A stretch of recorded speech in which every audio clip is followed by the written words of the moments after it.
I realized Illy was highly strategic in her appointments. Sarah and I were loyal to her, as was Nasir, but strangely, so was Ricardo. Sarah's and my marriages, plus her own to Carmelo, had cemented the relationship between the Italian underwater habitation and our own communities. Sarah's and my work in Piedmont meant we were always trusted. Yellowstone had refused an ambassador, as had Caspian, but that hadn't come as a surprise. At least we were on positive terms with Yellowstone, despite their caution. While within our apartment, Gio and I spoke English, as soon as we stepped foot outside, Gio and I were only permitted to speak French.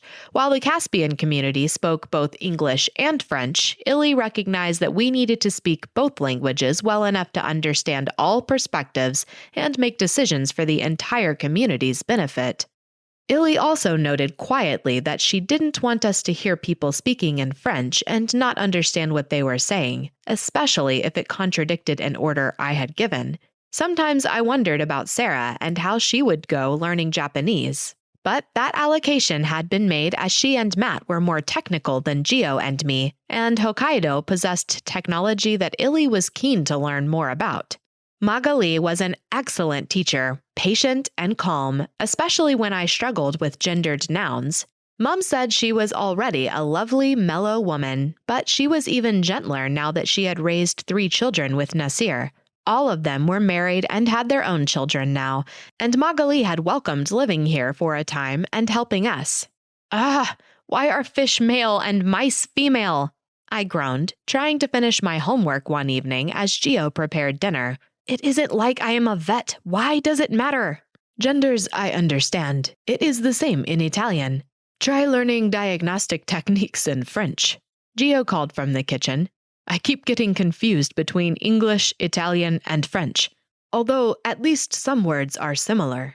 I'm worried I will never learn, I confessed. At least you speak 2 languages already. I like Magali. Tell me her story. Over a glass of wine? I insisted. You know you won't be able to drink when you are pregnant. Good reason not to be pregnant, then, I shot back. Happy to practice, though. When do you want to think about a family of our own? Gio asked, opening the bottle. We have known each other for less than a year, I pointed out. That is an enormous step. What if you wake up one day and decide you hate me? We can't divide a child in 2. That will never happen, he promised, pulling me into his lap, carefully balancing his glass. We are married, remember? Yes, but marriages don't always work out. Ours will, he pronounced confidently. But what if it doesn't?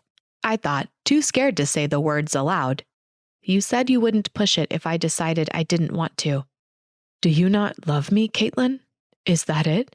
I love you more than breathing, I admitted. Sometimes it hurt my heart when I saw him, especially when one of the charming French girls here openly flirted with him. But I was scared that he wouldn't always want me. What is it then? I see you with children. You like them, and they adore you. Why does this scare you so much? Do you remember when I told you of my childhood? Children taunting me, calling me a freak? Gio exhaled forcefully, his breath warming my neck. I do. What if that happens to our child? I whispered. I don't think I could deal with that. Seeing them terrified, knowing that I am responsible for that. My mom wasn't given a choice. These babies turned up on her doorstep. But I never want a child to experience what I did. It wasn't just verbal. Kids hurt me, threw rocks and punched me. Groups of them surrounded me on my way home from school, taking turns to hit me. You are forgetting something. What? You have me now. What if I promise to always protect you and our children? But you can't. My parents couldn't protect me.